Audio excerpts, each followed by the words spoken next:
Good evening and welcome to the regularly scheduled City Council meeting for City of Commerce. First item is our implication. I would ask that you would just have a moment of silence.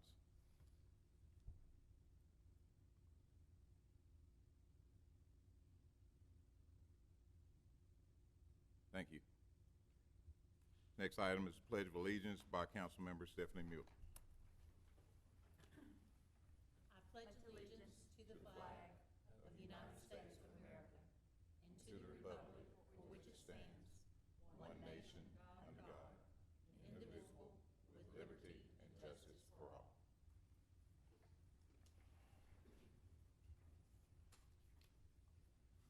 Our next item is the consent agenda. We have one item on the consent agenda. Do we need to move it down? Any discussion? Yes, I would like to move down the appointment of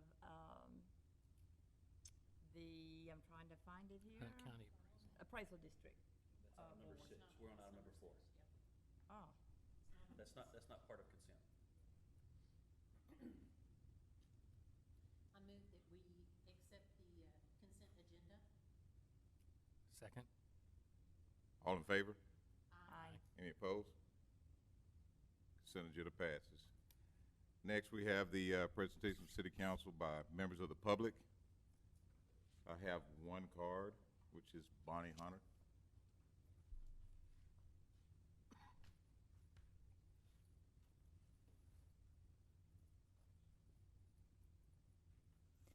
Good evening, Mayor Pro Tem and council members.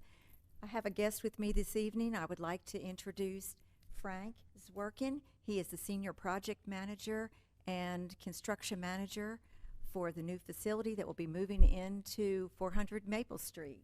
He's with Nexus US 2. Frank? Thank you for having me. We're glad to be here.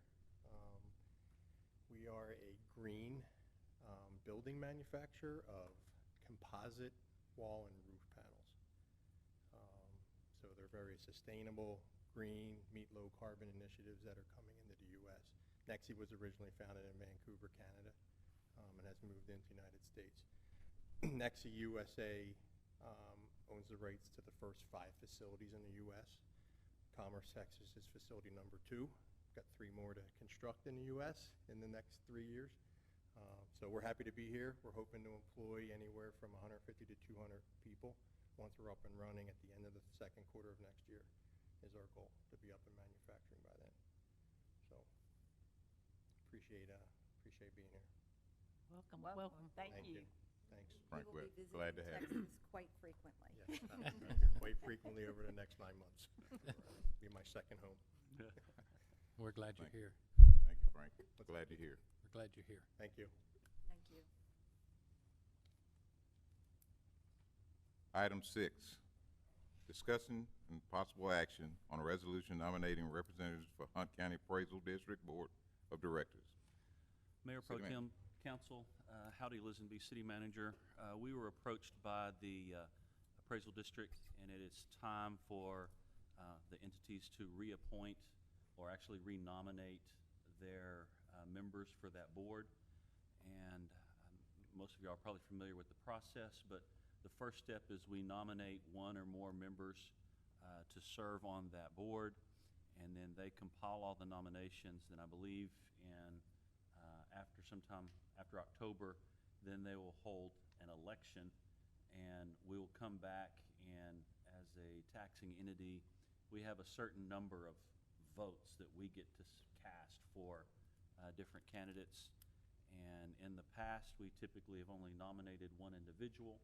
Then when you roll into the election, all of our votes are cast to the 1 person that is going to represent our community. The current representative is John Sands. The mayor reached out to him, and he is willing to continue to serve in that capacity. But tonight, we're looking for nominations. You can nominate more than 1 person, and then we'll move into the election phase further down the road. And so with that, we're open to conversation and questions. How many years has Mr. Sands been on the Board of Adjustment? The appraisal district. I mean, the appraisal district? I'm not aware of that. I don't know. Do you know how many years, Molly?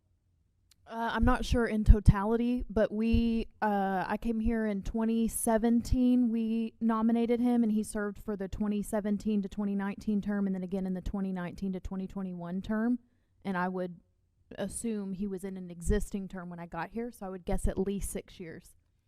Is there any, does our community know that position is an appointed a position that if someone was interested in, that they could inquire about it? I don't know that we've ever advertised it. We didn't this time around. So what is the nominating process for this? By the October meeting, we have to submit our nominee or nominees to the appraisal district. So we have the month of August, September, and actually you could do a special meeting in October if you wanted to.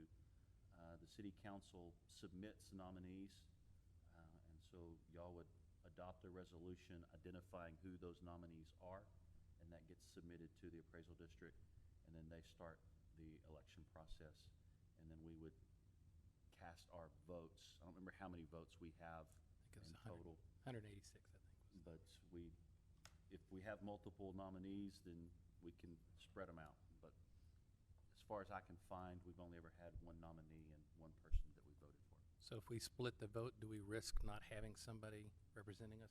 No, there will always be someone from our taxing entity on the board. It's just a matter of we pick who it is going to be. So we, the council, will pick who that. And I would like to have some time to actually discuss some nominees for this position. So would I. I would like to see about tabling this item until we. So one of the reasons we brought it forward early is so Yes. that we had time. Okay. There's not a deadline pressing us at the moment, and so we put it on the agenda early so that we had time to talk it over. Okay. We do have a motion. I move that we table the appointment. Second? All in favor? Aye. Any opposed? That item's tabled. Item 7, discussion and possible action on a resolution establishing procedures and criteria for funding, installation, removal, and replacement of speed humps on streets within the City of Commerce. City Manager? Mayor Pro Tem, Council, Howdy Lisenby, City Manager. Since I've been here, and I'm actually been here 9 months now, so time is flying, and we're having a blast. I've been approached several different times from different members of the community asking if it's possible. They usually call them speed bumps. They want speed bumps somewhere in their neighborhood to slow down traffic that's passing through their neighborhood. On a technicality, there's a difference between a speed bump and a speed hump. And so on a city street, you would want a speed hump, not a speed bump. And we don't have a policy at this point in time. If you look across municipalities, there's a broad range from the answer's automatically no, never, you won't get one, to everybody gets a speed hump wherever they want them and it's a free-for-all. And we've got to find somewhere in the middle to land that plane. And so if you study out traffic engineering, in most cases, speed humps actually make the problem worse than they help, because most traffic studies will show that when there's no speed hump, traffic will flow through at what the general population assumes is a reasonable rate. Then when you put a speed hump in, they still want to get through in the same amount of time, so they slow down, go over the hump, and then they accelerate and speed up faster to make up the time they lost at the hump.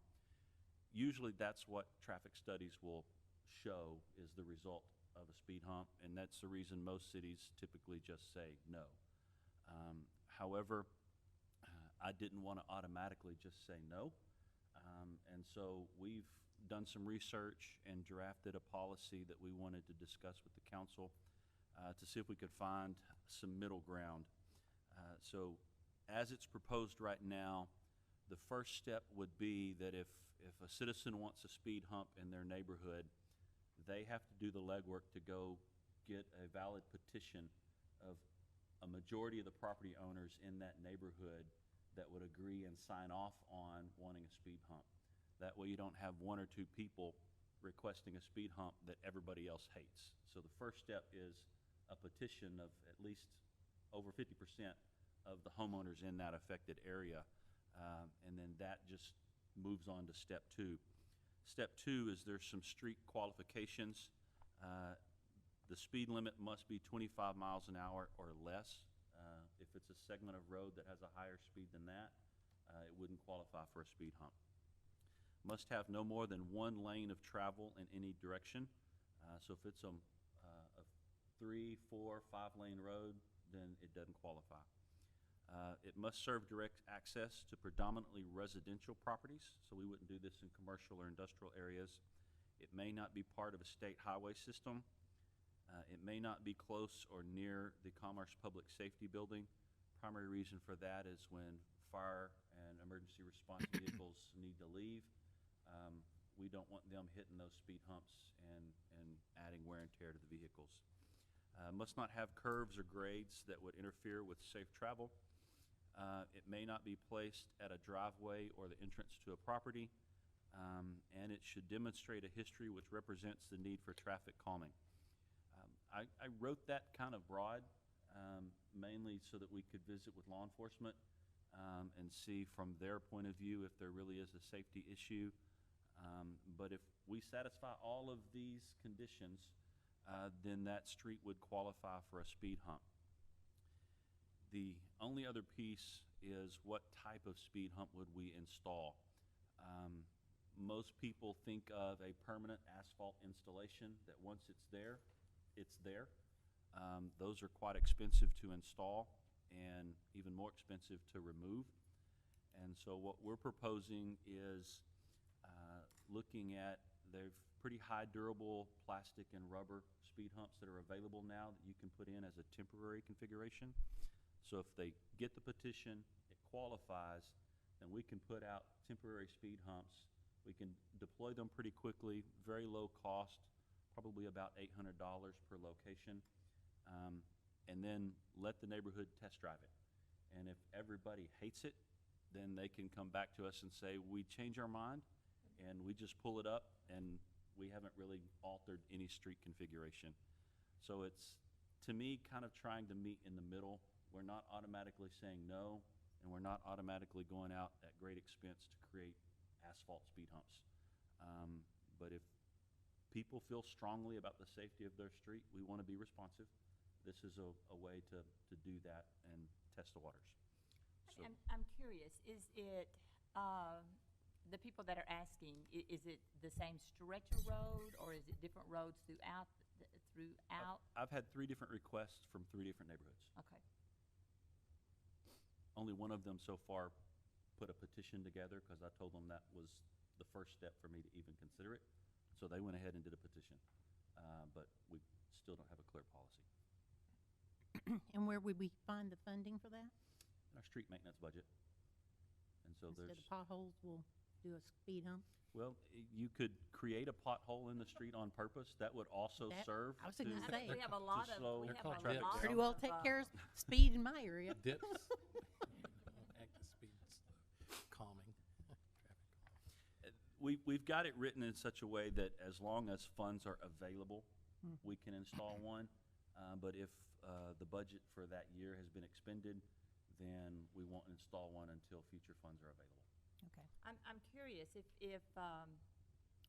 it's installed in a neighborhood and the neighbors in the neighborhood, really don't complain, but the other citizens do.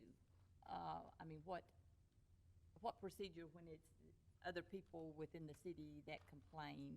And If you're not a property owner or a resident of that particular neighborhood, I would say you don't have standing to request it be placed or removed.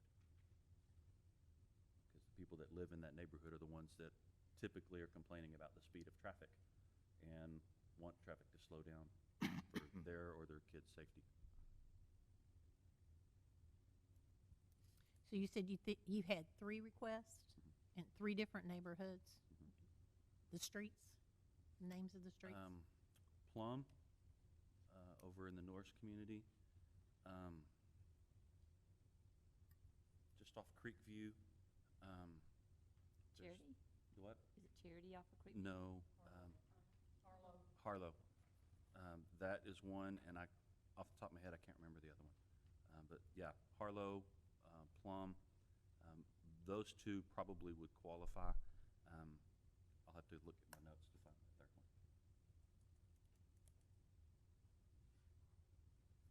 Any more discussion?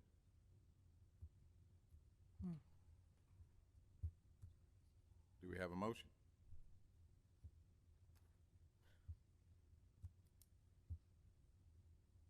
You can adopt it, you can table it, or you can say no. And I'm good any of those options.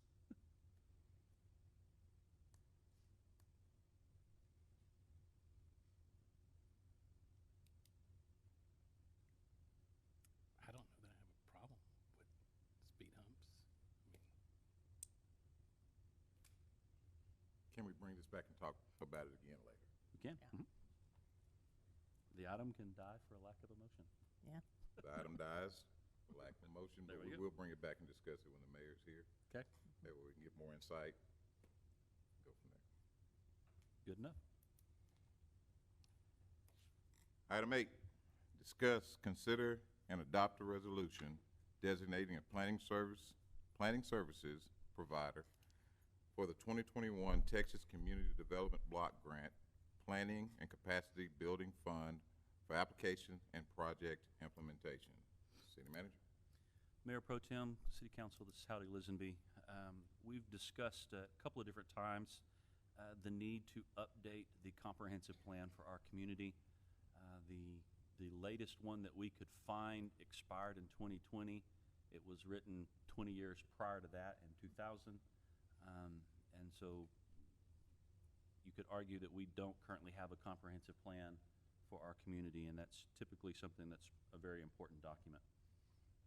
There is a grant funding program through the Community Development Block Grant that will allow a consultant to come in and walk us through the process of updating or developing our comprehensive plan. And in order to apply for that grant through the Department of Agriculture, you have to have a pre-approved planning administrator to help you submit the grant, and then if you get the grant, do the planning. And so we went through a request for proposals process where we sent proposals or requests directly to 5 of the entities that are on that pre-approved list from the Department of Agriculture, and we published it in the paper for any other potential interested parties. We had 2 firms that submitted. First firm is GrantWorks, home office in Austin, but they're located all over the state. And then Mundo and Associates out of Rockwall. We went through and reviewed the proposals that were submitted. In terms of experience and qualifications, both were very, very strong firms. Both would be capable of doing an excellent job. So when it came down to cost, GrantWorks was low bid at $65,000. And the reason for that bid is through the Texas Department of Agriculture in this program, a community of our size is eligible for up to $65,000 grant, which would include a 15% match. And so GrantWorks said that they would do it for that $65,000 cap that TDA puts on the project. Mundo and Associates listed $71,950. So they were a little bit higher. Not a whole lot, but they were a little bit higher. And so we felt like since both firms were highly qualified, GrantWorks did present the low bid, and so it is our recommendation to go with GrantWorks. I will add, I have done this grant and I have done this project with GrantWorks in another community, so I know their team, I know they're really good, I'm confident. And so sometimes when you go low bid, you're a little nervous. In this case, I'm not. I'm very confident in both of these firms. We're requesting approval of the resolution and naming GrantWorks as our planning administrator. Any discussion? Do we have a motion? I move that we accept the resolution granting the planning services to GrantWorks, right? What is it? GrantWorks Incorporated, GrantWorks, yes. Second. All in favor? Aye. Any opposed? Any opposed? That passes.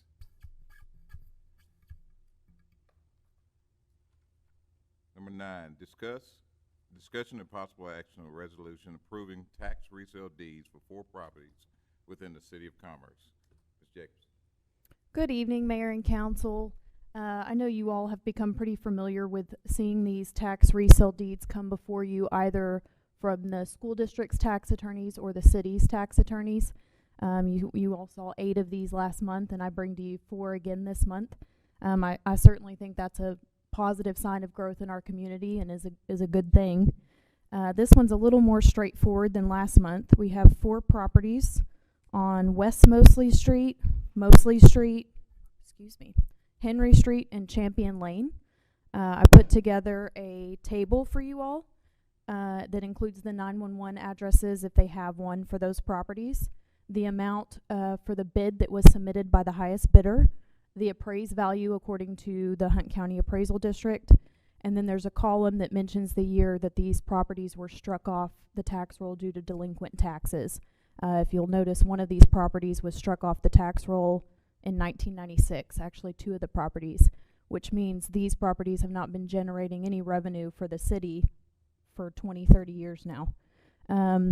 I'm pleased to tell you that none of these 4 properties have any outstanding liens that I could find on them, no labor liens, no mowing liens. And if you were able to look over the bid packets for each property, all 4 of them have proposals from the highest bidder for single-family home development. So we are asking for the City Council to approve on behalf of the City of Commerce the approval of all 4 of these tax resale deeds. I'm happy to take any questions if you have them. Any discussion? We have a motion. I move that we accept the resolution approving the tax resale deeds for these 4 properties listed. Second. All in favor? Aye. Any opposed? And it passes. Item 10, public hearing, discussion, and possible action on the fiscal year 2022 budget. City Manager. Mayor Pro Tem, Council, Howdy Lisenby. We submitted the 22 proposed budget to Council, and then we had our workshop at the beginning of August, and now we're kind of on the home stretch going through the process of actual adoption of that budget. And so we've got this tonight's opportunity to discuss the budget. We're actually calling a special meeting on September 7th for a public hearing and a workshop to discuss the budget and the rates. And then on September 21st will be the final meeting. And under Texas law and the regulatory requirements, the only public hearing we're required to have is actually on September 21st to have a public hearing on the budget and on the tax rate, and then adopt the budget and the tax rate. Staff is recommending that we have more public hearings than that, just to allow for a transparent process. And so we didn't publish tonight as a public hearing, but it is an opportunity, now that y'all have had the budget for a few more weeks after the workshop, if there are any other questions or discussions that y'all would like to have tonight, or if there's some things you want staff to research and prepare for our first public hearing on the 7th. Really just kind of want to open the floor and see if there's any direction that y'all would want to go on the proposed operating budget. We're going to talk about the capital budget on the next item. This is just the proposed operating budget and the things that are included in there. Any discussion? We're fine. Okay, all right. No action is required. Item 11, discussion, discussion and possible action on the fiscal year 2022 proposed capital improvement plan. City Manager. All right, so at the same time as we're proposing and adopting a operating budget, we are proposing a capital budget. It's been a number of years since the city has had funding capacity to do capital construction projects. As a minor refresher, capital projects from an accounting point of view is any item that's over $5,000 and has a useful life of over 5 years. So when we put together our capital requests, it's anything that we're going to spend public resources on that will become an asset or will extend the life of an existing asset for those accounting nerds that really like this kind of stuff. We have minor improvements that are within the operating budget that you've reviewed. So there's a lawnmower, there's a large safety fan for the fire department, there's some minor improvements for the utility fund. Those are small, relatively small dollar amounts, and those are actually included in the operating budget. But outside of the operating budget is our major capital projects. And we're projecting to have approximately $6.3 million of capacity in the coming fiscal year to spend on capital projects. And so in our workshop, we had a very lively discussion on what some of those projects could be. And so at the end of that discussion, we had some general clarity of where you would like the money to go, but we didn't have specific clarity on what the scope of some of those projects would be. I don't have to have that clarity tonight, but by the time we get to the September 21st meeting when we adopt the budget, we will need to adopt a capital plan that has some specifics in terms of the scope of what those projects would be.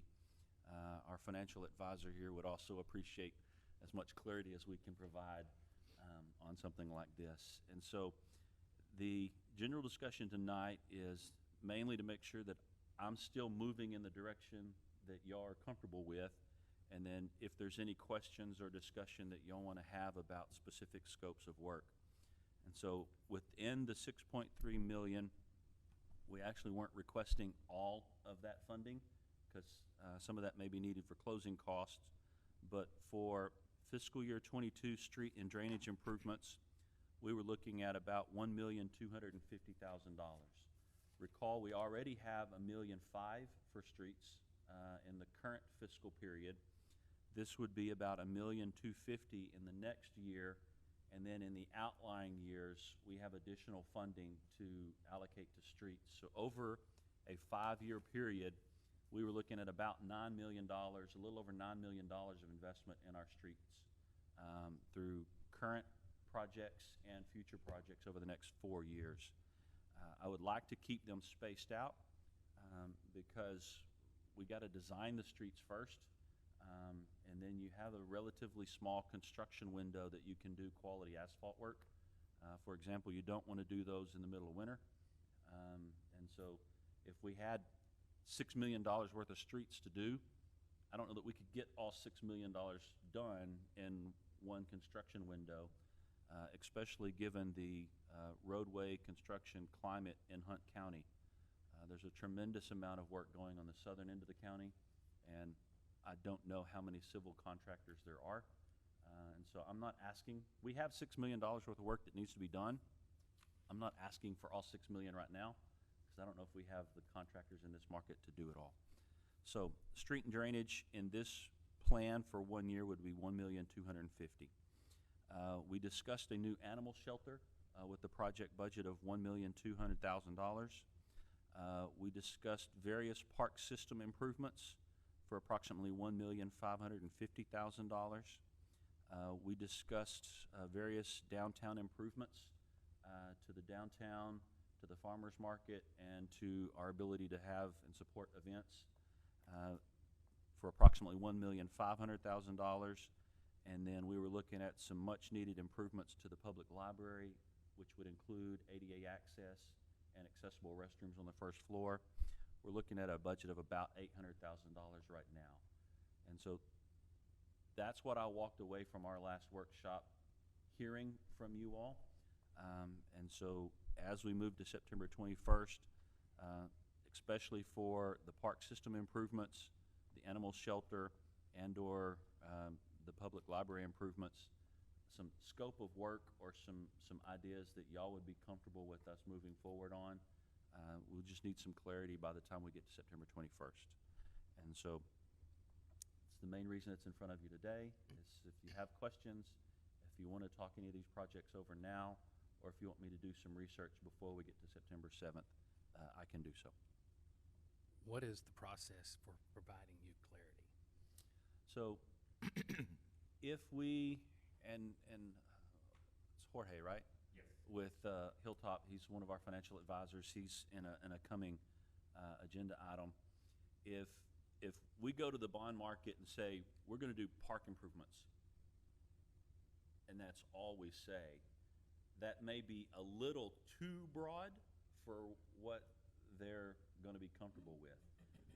But if we say we're going to do splash pad improvements here, playground improvements here, parking improvements, you don't have to say at Ivory Moore, but you just have to say parking lot improvements or playground equipment improvements or splash pad improvements.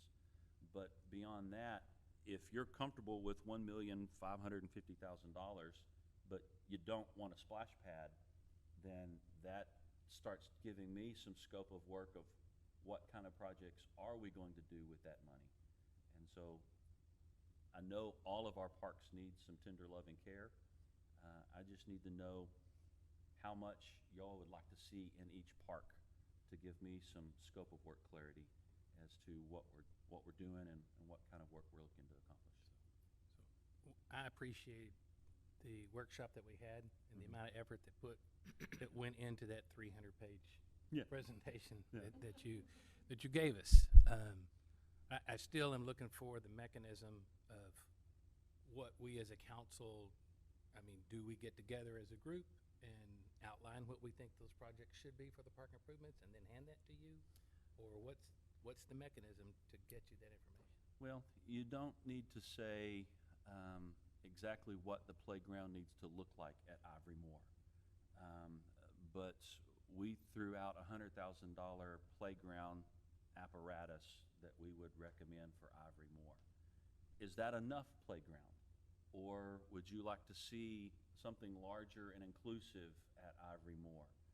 And so I'm looking for some help in just terms of scope of what you would like to see accomplished. If you would like to see a larger playground than the example we gave you, then maybe we need a $150,000 playground apparatus, not $100,000. We're not proposing to replace the pavilion there. But if y'all feel very strongly that it needs to be improved, we can do so. And so we looked at each of the parks and what were the improvements we recommended. If y'all are comfortable with those recommendations, then we can just carry that forward. But if you would like to change it so that we have a larger apparatus at Ivory Moore and a smaller one at City Park, or we didn't really do much at Centennial Park because there's been projects there recently. If you'd like to see something happen at Centennial, we can only make recommendations, but I just want to make sure we're headed in the direction that y'all are comfortable with. But then splash pad was also a pretty major conversation. If $1 million is more budget than y'all are comfortable for a splash pad, we can peel that back to $750,000. It just reduces the scope of how much splash pad we try to design. And so I'm just trying to see, is $1.5 million enough? Is it too much? Is it not enough? And is there particular parks that you would like to see major overhauls over another? So we covered a lot of that in the workshop, but I didn't have a lot of clarity of exactly where y'all would like that $1.5 million to go. Well, I think we ran out of time, is what we did. And so to answer, I think, Teddy's question, the September 7th meeting, right, is our special, that's where we could sit down and we could go over specifically, just start with that. If we have to go over the operating budget again, I don't think we do, but if it's a public hearing, whatever we have to do there. But I think we need to start with the capital improvement plans and hash it out. We can do that. Because we really, we all felt like we know we left it. We ran out of We steam. ran It was out a long of steam, day, and we ran it out was of the time. end. Yeah. But we do need to, like on the street, streets and drainage improvements, do we have to list the streets? No.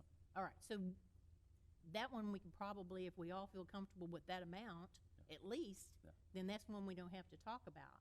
Well, and I plan to have Friesen Nichols, our street engineer, will be here for the September 7th meeting. Okay. To make a presentation about the street segments they're evaluating. And where that would be helpful is, we know we've got $1.5 million available now. We're looking at approximately $1,250,000 in this coming year. Put that together, it's $2.5 million. If you want to pick one of those street segments, and that one segment's $1.5 million, then we can reallocate some of those dollars somewhere else. Or if you want to find two segments that are $2.5 million, there will be some conversation about Okay. the streets, but So, okay, so then we could be talking about the specifics then. Yeah. And then the animal shelter, I think we were all in agreement that we felt comfortable with the direction of the animal shelter. It was just where. Yeah. And we'll so, be prepared with some recommendations Okay. or some options. because we were looking at, do we have to buy the property, or we were looking for something where the city owned something and we could use it? One thing that I would like, and I don't think we necessarily discussed it, is to see what our plan is. I know we've gone with the Boys and Girls Club with youth sports. Is the cost that it would be to upgrade the lighting at that baseball field? Yeah. Okay. I mean, that's something, and I don't know exactly, it may be, we don't know what the boys and girls, where their schedule is going to be, but I do know the lighting situation out there is horrid. Yeah. And in pretty bad Probably shape. all parks need to be, the lighting needs to Yeah. be reviewed. I think whenever, this was something that I felt uncomfortable about when we started talking about the parks, is other than having been at Ivory Moore, that is a top priority. Something has got to be done out there. But we don't have a park plan. And we really need to have something so we know, okay, are we looking at, when we start talking about the splash pad, is that going, and then the dog park is over there on the other side. Is that finished? Mhm. Or, I mean, are we pretty well, or we're not gonna put any more out there? You'd be pretty much built out. Right, but do we need lights out there? Do we need that kind of stuff? So we could say that's finished. Yeah. And then it goes into maintenance mode. Yeah. But I think we need to have kind of an outline of Yeah. what we think parks. And downtown, or what I'm saying downtown, is the downtown park is this area over on the other side where the farmer's market is. But we still need to see about trying to get that property. And can that be part of our capital improvement? Yes. And then I think we need to talk about that in more detail about what we want to spend here. Right. You Agreed. know? On Eddie Moore, what were we going to do out at Eddie Moore? The scope of work we were looking at was really not to resurface any of the ball fields, but to work on the fencing. Okay. Because some of the Nothing, fencing, nothing in the park or park equipment there, correct? in what we presented, no. Okay, and the reason I'm saying, we go to that park quite often, and that park is used seldom. There's just not a lot of traffic out there. And when you say Eddie Moore, are you talking about the baseball fields? Baseball field, Yeah, yes. right. So I didn't know on the breakdown on exactly where or if there's money, but that park is just not used Yeah. an awful lot. Needs a little bit of maintenance, but Well, not, and to your lighting question, one of the recent projects I did with the baseball complex, the lighting comes down to what standard you want to use. I would probably look at Little League lighting standards for that complex, because you're probably not going to have UIL competition there. right? And so the difference between lighting standards for Little League versus UIL, the last complex I did was UIL, and so you're looking at about $350,000 per field to do the lighting to that standard. If you go up to NCAA, you double that cost. And so we would probably look at a UIL standard. We can get some pricing on what that would be, but I'm guessing $200,000 a field is probably what you'd be looking You know, at. there's just nighttime for practices, even though we may not have a lot of tournaments or anything come in there, lighting's pretty bad. We will be prepared for a more robust conversation on the 7th, and so that just just kind of lets me know what to do to get ready for that meeting. Alrighty. From there, we'll move to item 12. Presentation, discussion, and possible action on the financing plan for the fiscal year 2022 proposed capital improvement plan. City Manager. Mayor Pro Tem, Council, we asked Jorge with Hilltop Financial Services to come. He's prepared a presentation that we'll provide here momentarily, but one of the things that makes it possible for us to even have a conversation about a capital program is looking at the room we have with current tax rates to do some financing for these projects. And so the first piece is going to be a refinancing of a 2012 issue. Interest rates right now are at historic lows, and we have a very attractive bond rating right now as a community. And so we have an opportunity to refinance a 2012 issue, and the savings that we realized from that refinance actually added some of the capacity that we have for future projects. And so we asked Hilltop to provide a presentation to just go over that refinancing and then talk through what some of our options are for this 2022 capital improvements program. And so I want to welcome Jorge. Thank you, Mr. Listenby. Council, let me introduce myself first. Jorge Delgado with Hilltop Securities. This is my first time in front of you, but I've worked with Commerce for about 6 years now. I'm part of Jim's Bonuses team, he's been around longer than I've been around and worked with City of Commerce for a very long time. But I'm happy to be here. As Mr. Listenby mentioned, this is a product that you have in front of you that we've worked behind the scenes with your finance director and your city manager, such that it meets your budgetary goals that you're talking about right now, your tax rate setting process, and the flexibility of long-term planning. As part of our duties as your financial advisor is to identify and advise you of any opportunities to refinance for debt service savings. In other words, interest savings. You have a Series 2012 that becomes prepayable February 15 of 2022. We're early in the process, but federal tax law allows us to refinance that series as soon as 90 days before the prepayment date. So we can get to it in November. The next step in the process, and I'll get to that in a bit, would be for you, if you move forward with this plan of finance, would be for you to lock in a rate as soon as October. You lock in the rate and capture the low interest environment, hit the 90-day window, and then take that savings on that day. Today's kind of the plan of action. No formal action from your end. We're just seeking direction from you to get to work with the legal folks and put together everything that we need to do to be back here in front of you with a final interest rate and final savings figure in October, during your regular meeting in October. As Mr. Leesman said, your Series 2012 has outstanding interest rates of 3%, anywhere from 3% to 3.75%. And the savings, let me get into the figures.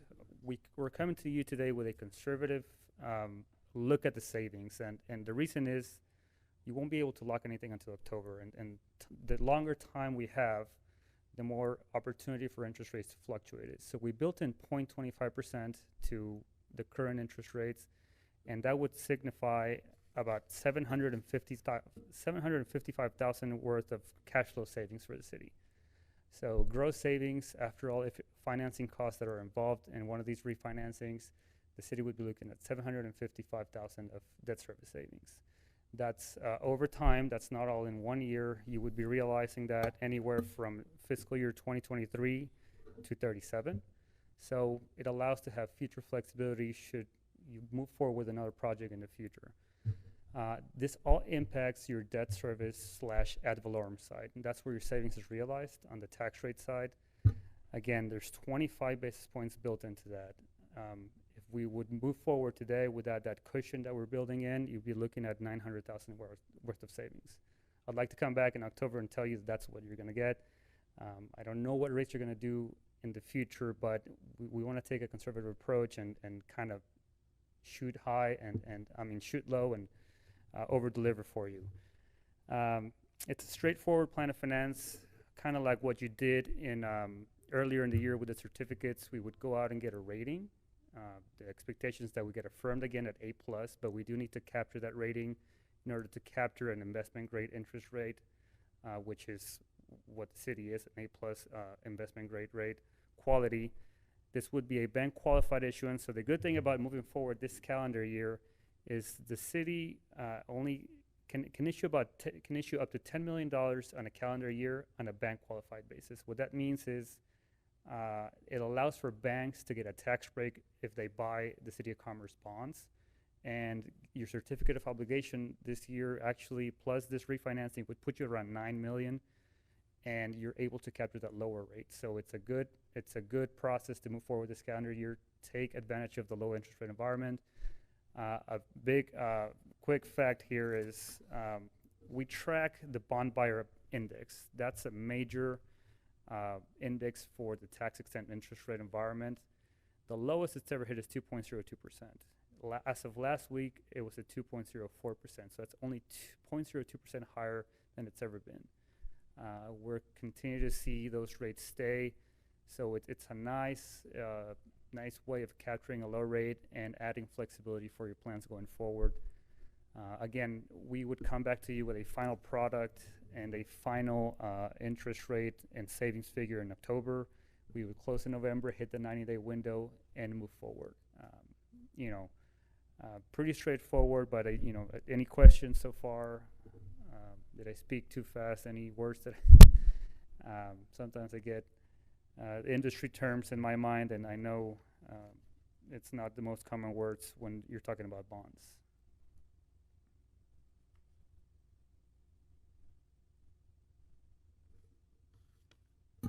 Looks like Jamie has put us in a pretty good position. Yeah. There are many municipalities that are in worse shape than we are, so we're in a strong position right now. And interest rates are incredibly low.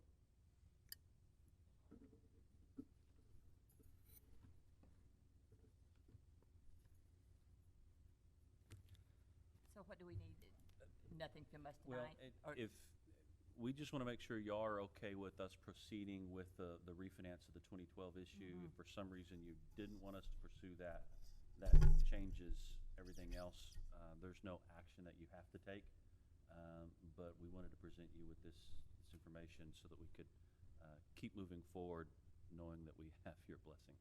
It's the only move we should be making. Okay. Thank you. Thank you very much. Thank you. Any more discussion? Item 13, discussion, possible action on a resolution by the Commerce and City Council approving the proposed property tax rate, which is utilized in the creation of fiscal year 2022 budget. Mayor Pro Tem, Council, this is another one of those items that we're bringing before you that, as I understand the regulatory environment for our tax rate adoption, we're not required to do anything until we get to September 21st. If we were to adopt, if we were to propose a tax rate that required an election, there are some steps that we would have to take. This is one of those steps. And so we're not proposing a rate that requires an election, but it is a tax increase. The tax rate we're proposing to keep the same, but there are going to be some properties, because their valuations have changed, that will see a higher tax bill even though we're keeping the rate constant. And so the county reached out to us. They have some publications that they have to do, and one of the things they've got to provide is that if we're proposing a tax increase, what's the rate and who voted yes and who voted no? Well, if we follow the schedule that the state's given us, we don't do that until September 21st. Their publication has to happen before September 21st, and so there's some confusion between us and the county.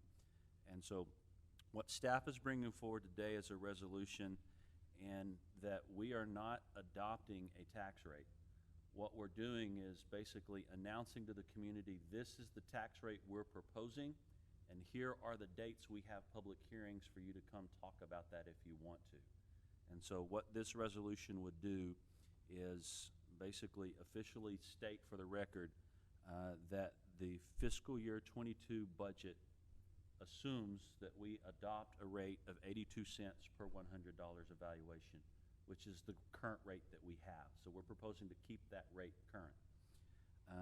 And then there are some other calculations that we're required to provide. So the fiscal 21 current property rate is 82 cents per $100 evaluation.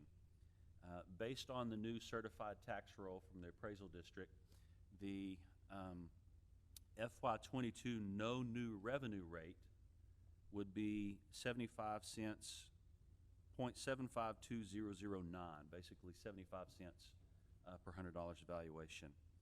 The FY22 voter approval rate is 0.795438, or 79.5 cents per $100 evaluation. And then the de minimis rate, which is a rate calculation available to cities under 30,000 in population. The de minimis rate basically takes your no new revenue rate, and if you needed an additional $500,000 of revenue beyond that, what would that rate be? And so for us, the de minimis rate would go from 82 cents to 89 cents per $100 valuation. Well, we're not recommending the de minimis rate. We don't need that. We just want to keep the 82 cents constant. And so that allows us to maintain our operating budget and have the capacity to do some of these capital projects that we're discussing. And so our proposed rate is holding that 82 cents constant. Using the de minimis rate mechanism, we're just not taking the full de minimis rate of 89 cents. We're just looking for a partial de minimis for 82 so that we can keep that rate constant. And so this resolution would basically propose an 82-cent tax rate, and then we're setting the first public hearing for September 7th at 6 p.m. and the final public hearing for September 21st at 6 p.m. here at the City Council chambers.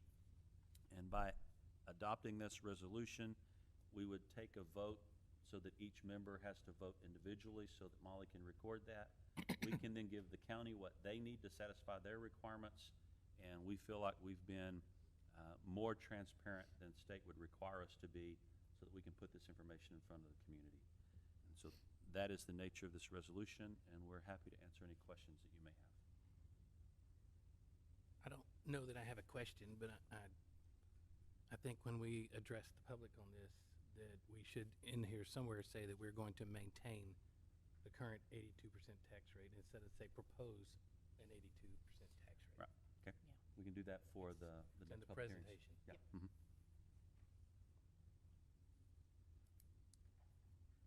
Mhm. More discussion? Do we have a motion? Move that we accept the resolution approving the proposed property tax rate of 82 cents. Second. All in favor? Aye. So, First of all, Molly, do we need to roll call vote this one? Okay. Councilwoman Mueller? Aye. Aye. Councilwoman Thompson? Aye. And Councilman Reel. Aye. That item passes. Item 14, City Manager's Report. We want to recognize, thank you, Jorge. Appreciate you coming in. Be safe on the road. Frank with Nexus 1, or it's Nexus 2, Bonnie? Frank is Nexus 2, right? Mm-hmm. Nexus 2. We put out a press release recently about the fact that we were able to, I guess you could say, land that manufacturer. They purchased the Covidian building, and within this week, I believe they're supposed to be awarding a construction contract for the remodel of that. That's one of the reasons Frank's in town. And so we're looking forward to working with them to see that property that's been vacant for some time come back to life. and create approximately 200 jobs over the next year. They're hoping, if the construction market and their construction approach takes off like they expect it will, they'll need to expand this plant within the next 5 years. If they expand it, they're saying they could get upwards of 500 jobs.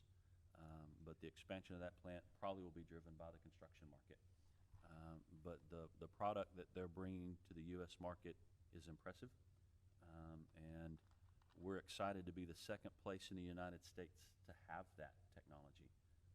And so we're looking forward to see where this partnership between Commerce, the EDC, and NEXI can go for the construction market in this entire region of the United States.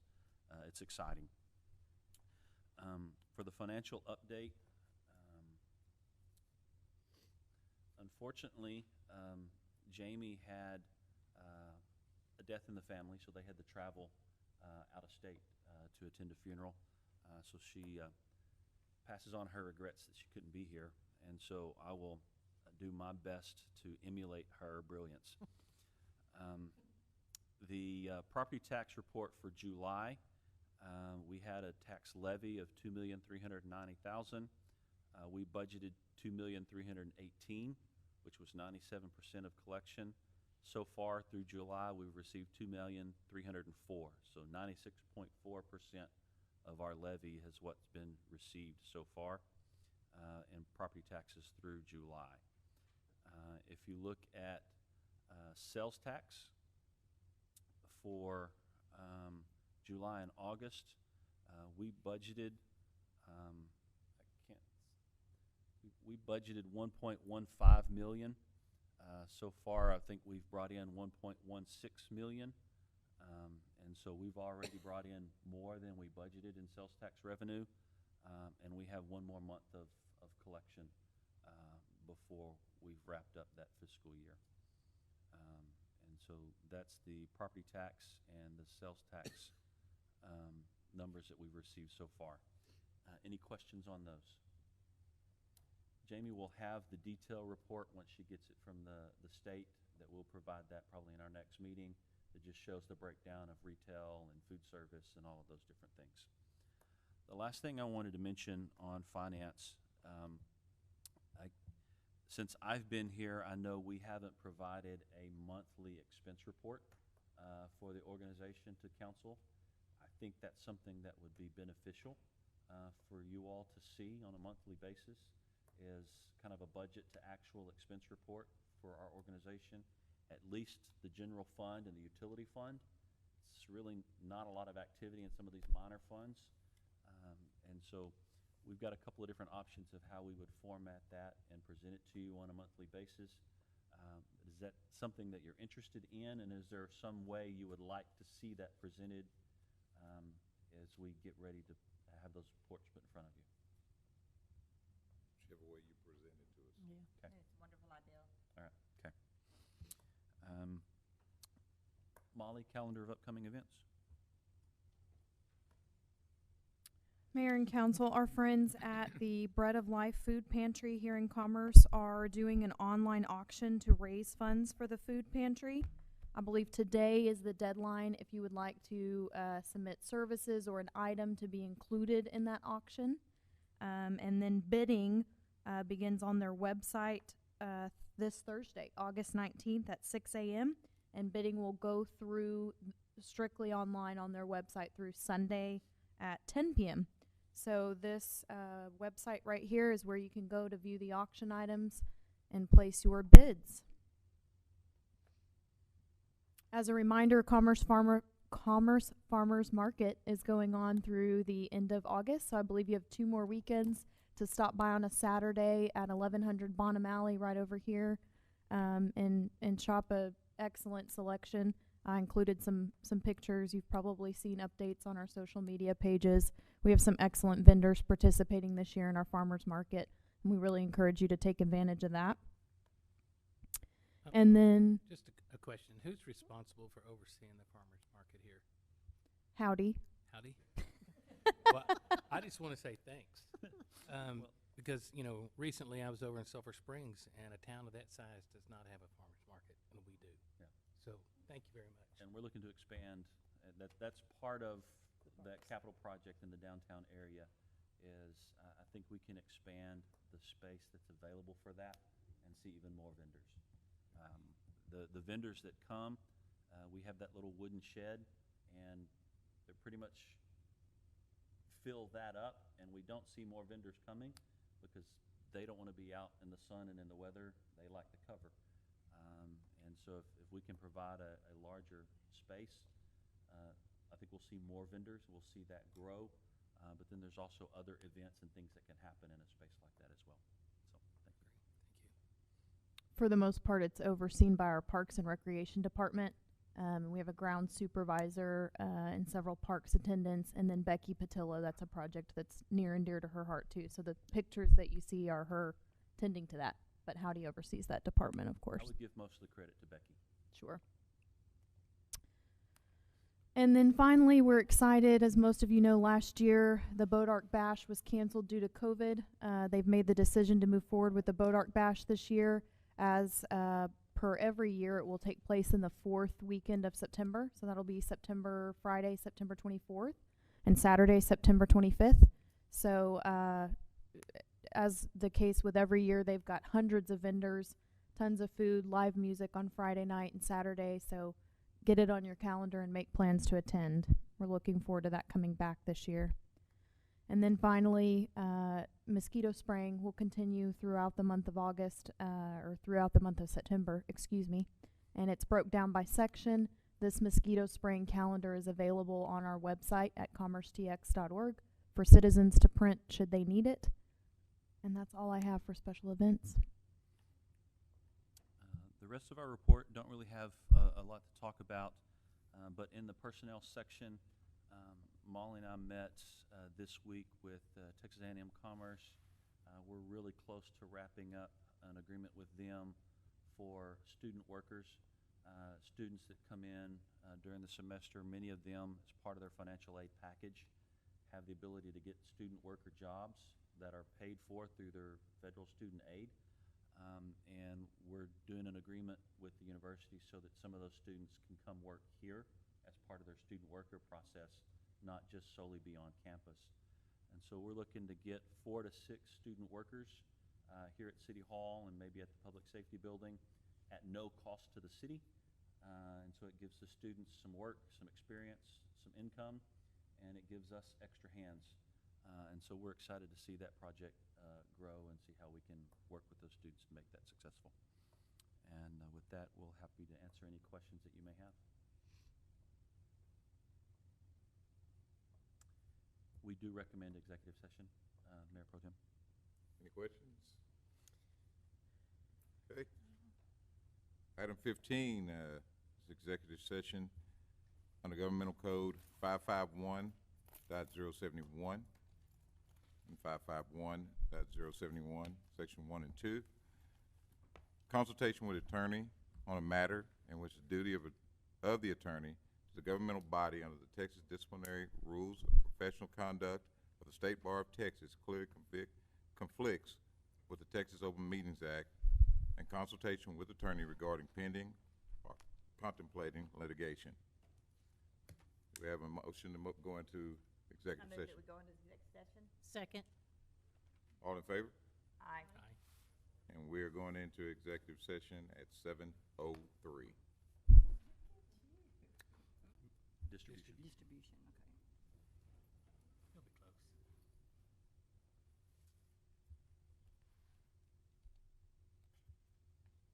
It is 7:12 and we are out of executive session. So on item 16, do we have a motion? Yes, I propose that we a motion proposing the settlement between the Texas Attorney General and Johnson & Johnson Distribution as presented by our attorney. All in favor? Aye. Any opposed? Pass. Thank you, Mr. Mayor. We'll work with Howdy and Molly to get the right paperwork submitted, and it will be short. And that does it for us tonight, ladies and gentlemen.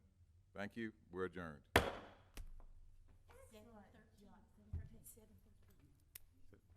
At 7:13. At 7:13, we're adjourned. Good job. That is an authoritative shout. Oh, yeah, yeah. It's not big enough. It's loud enough, though.